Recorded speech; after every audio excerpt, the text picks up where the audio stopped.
Good morning, you guys. It's the next day, and today we are driving all the way down to Denali. It's about a 2.5-hour drive, so it's not too bad. But we're gonna go check out Denali, and also we're gonna go into some towns and check them out and see what's around there. So super excited, and let's start this fun adventure of going to the tallest mountain in the US.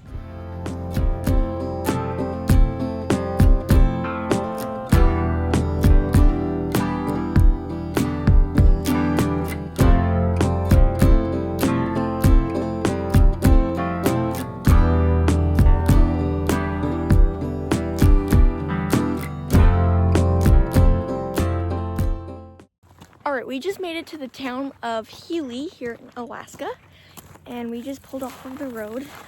We're going to see if we can find any agates or anything like that, but it is so pretty. Aw, look at that little pine tree. This rock looks pretty too. Look how cute it is. While we rockhound, let's talk about the geology of Mount Denali and the surrounding area. First, Denali is the tallest mountain in the United States, standing over 20,000 feet tall. What makes Denali especially impressive is how quickly it rises from the land around it.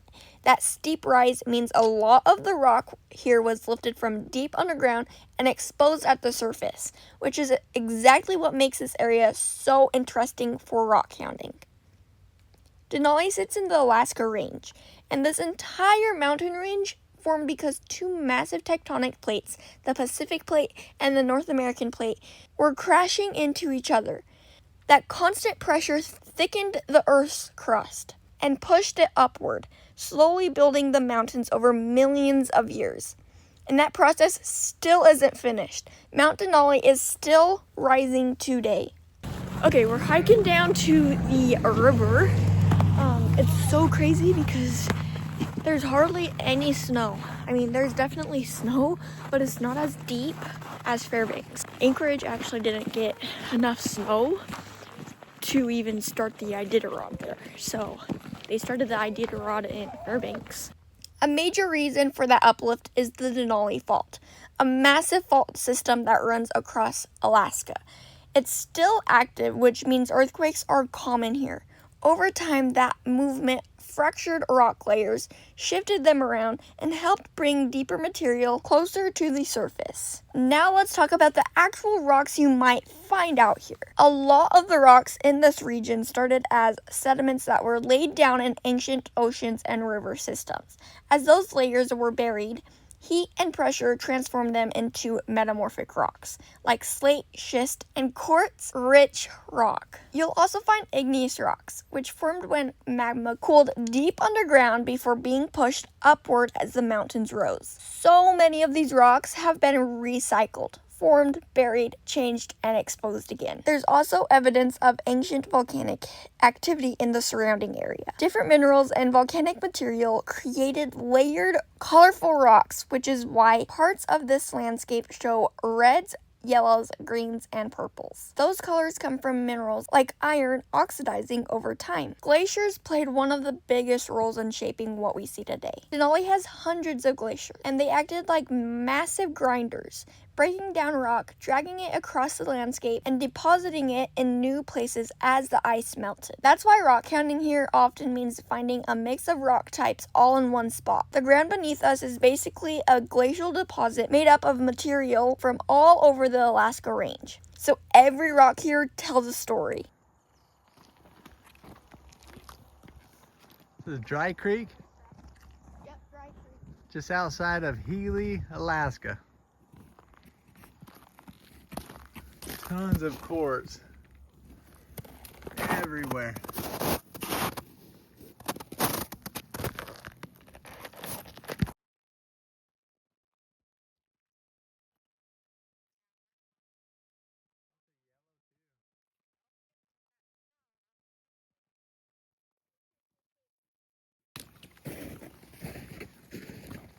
Alaska in March.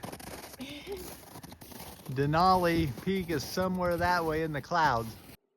Alright, we are now back in the car and heading about 5 minutes into Healy. We weren't too far outside of town, but we stopped to explore for a few minutes before continuing down the road.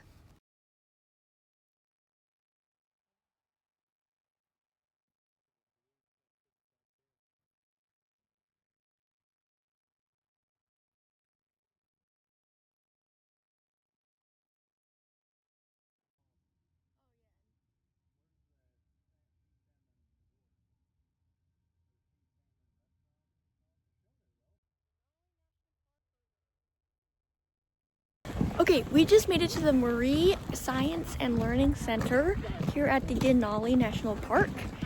And we are gonna go check it out. It's the visitor center, so we get to kind of learn a bit about Denali.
Right over there is Denali. It's towering.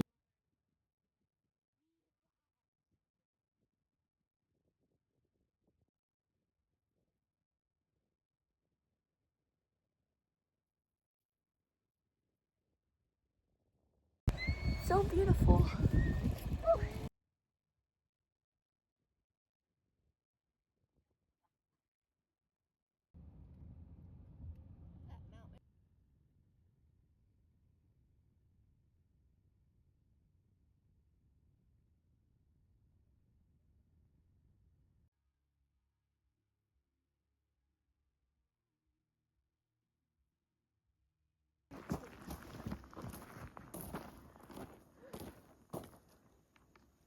Okay, we are along the Nenana River and we're just looking on the side bank right here.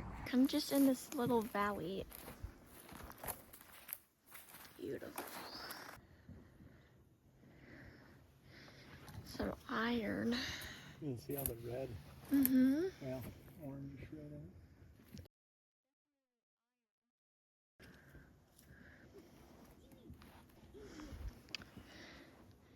It is so beautiful here, you guys. We did see Denali, but it was so hard because the peak was in the clouds and it was just very hard to see and it was just so hazy. So unfortunately, we didn't really see it. We drove like probably an hour and a half down the road to try to see the peak, but it just was so cloudy to the point where it got snowy and it started to snow. So we saw it, but not as clear as we wanted to. All right, we're making our way back to the car so we can get back on the road and head for Fairbanks. It's about 2-hour drive still. Standing on the highest ledge, right on the world's most windy edge, and making a brand new pledge.